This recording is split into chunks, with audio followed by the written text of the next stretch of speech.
Not every NBA All-Star has always been the man. Derrick Rose, Trae Young, Jayson Tatum, Anthony Davis, all at one point were underrated. I mean, with Trae Young, it was ridiculous. This all-star starter was all the way down at number 23 in his draft class. When Derrick Rose played his biggest competition, he said, quote, "He had pro moves at a young age. I knew I wasn't there. It just showed, man, I gotta step my shit up." They're all talented, but there was always that one person they just couldn't catch. In this video, we're gonna look at who Derrick Rose, Trae Young, Anthony Davis, and Jayson Tatum wanted to beat growing up and what it took to get there. Hey guys, it's Casey Kiernan, host of the AM Hoops YouTube channel. Hit subscribe, hit notifications, and hit like if you like this video. It helps out a ton. This video largely based on an article I read in The Athletic, and it is so fascinating, I've got to share it with you guys. Let's first start with Derrick Rose. Every single player in the high school class of 2007 looked up to OJ Mayo. Even if they hated him, they had to look up to him, literally, in the rankings. He was the #1 recruit throughout middle school and high school. That 07 class had guys like Kevin Love, James Harden, Blake Griffin, but Derrick Rose got an early look at quote-unquote the best. In 7th grade, D-Rose played OJ Mayo and got destroyed. And Mayo was so good back then, at his school you could play varsity as a middle schooler. As a 7th grader, he averaged almost 22 points per game on varsity. Rose said at that time, quote, "He was my measuring stick. It was unreal. He was tiers above everyone else on the floor. He knew what his game was, and at that age, kids his age, we were just trying to figure it out. He had handles, the step back." D-Rose used him as early motivation so much. He said recently the name for his autobiography could have been called Chasing OJ instead. You can tell the admiration D-Rose had for OJ Mayo when he looks back on this magazine cover shoot that they did in high school around the time of the ABCD camp. He said, quote, "His hype behind LeBron was huge. So seeing him up close, seeing how he was just a pro, man. He had just some type of aura about him to where he knew how great he was. He expressed it in the way he played." That is some serious respect. But it just shows you how hyped OJ Mayo was in high school. He was the first guy with that next LeBron title that we hear thrown around. Rose could not wait to actually play against Mayo for a second time after that 7th grade beatdown. No matter how good Rose was and how far he got up in the rankings, he had to measure himself up with OJ Mayo. The summer before their senior year in high school, the guys both went to that ABCD camp, but even though Rose was able to attend the camp, he couldn't play because of an ankle injury. But just 2 weeks later, their AAU teams met at a Vegas tournament. D-Rose played despite that ankle injury and dropped a triple-double, but he fouled OJ Mayo, who made a 3 and sank the free throw to win the game. So D-Rose was 0 for 2 against the guy he had been chasing, but he showed how much he'd improved in that game. By the time they played again in the McDonald's All-American game, the one-sided rivalry was over. Derrick Rose said by that time, beating Mayo wouldn't really prove anything he didn't know already. He said, quote, "I think I was at his level maybe by senior year in high school. By that time, it wasn't a rival thing anymore. We was in our own separate phases." And that confidence there was for good reason too. Derrick Rose may have caught up to OJ Mayo senior year in high school, but he just kept on going. He took Memphis in his only year in college to the national championship game. They won an NCAA record 38 games. On the way there, Memphis beat OJ Mayo's USC at MSG too. Rose went on to be the #1 pick, the youngest league MVP of all time, but it all started with proving he could play with the best kid his age, OJ Mayo. Now, when you look at who Trae Young was chasing growing up, it's almost like who wasn't he chasing? Now, he was a 5-star recruit, but kids like that competitive, and knowing how good Trae Young was, he didn't want to be the 23rd ranked kid in his class. Up at the top was Marvin Bagley.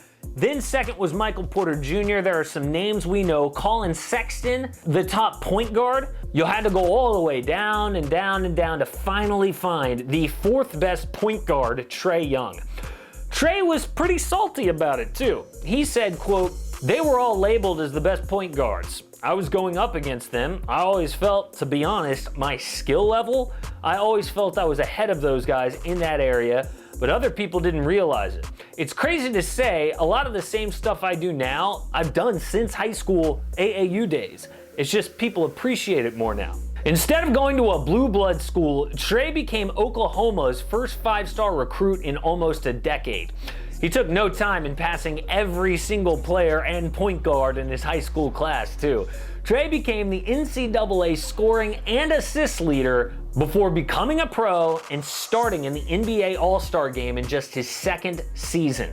And through his experience, Trae stopped paying attention to the rankings so much because, to him, the people who make these rankings don't want to say that they're wrong.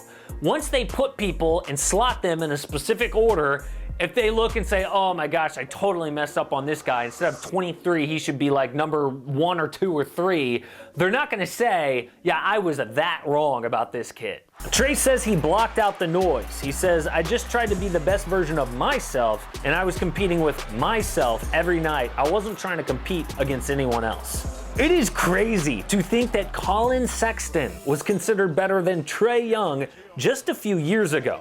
And the same thing goes for Jayson Tatum and Harry Giles.